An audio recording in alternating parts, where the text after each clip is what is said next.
আসসালামু আলাইকুম, welcome to my channel প্রবাসীর পরিবার। আশা করছি যে যেখানে আছেন সুস্থ এবং ভালো আছেন।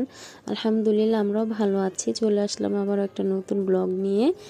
এখানে দেখতে পাচ্ছেন আমি বাজার ঘাট গুছিয়ে নিচ্ছি। এগুলো হচ্ছে বিকালে আমি বাজারে গিয়েছিলাম, তো সেগুলো আনতে আনতে সন্ধ্যা হয়ে গেছে। বাসায় আস্তে আস্তে বাজার করে তো সন্ধ্যার পর আমি এগুলো সব গুছিয়ে নিচ্ছিলাম।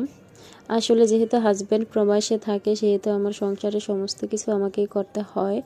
তো আমি সময় সুযোগ বুঝে হচ্ছে বাজারে যাই, বাজার করে নিয়ে আসি। বিকেলের দিকে গিয়েছিলাম, যেহেতু শীতের দিন, তো বিকেলে একটু বাজারে ভিড়টা কম হয় সেজন্য।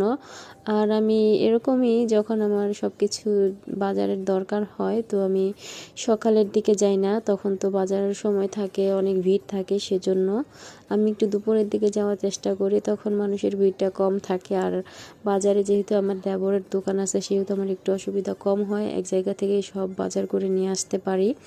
এই তো সেজন্য আমি সব সময় দুপুরের দিকে বাজারে যাই, তখন মানুষের ভিড় কম থাকে, বাচ্চাদের নিয়ে সুবিধা হয়। না হয় বাচ্চাদের নিয়ে বাজারে গেলে একটু অসুবিধায় পড়তে হয়। আর বাচ্চারা যেহেতু ছোট, ওদের বাসায় রেখেও যাওয়া যায় না, এই জন্য আমার সাথে করে নিয়ে যাই। তো সব সময় যা করি, আজও তাই। বিকেলের দিকে গিয়েছিলাম বাজারে, তো বাসায় আস্তে আস্তে সন্ধ্যা হয়ে গেছে।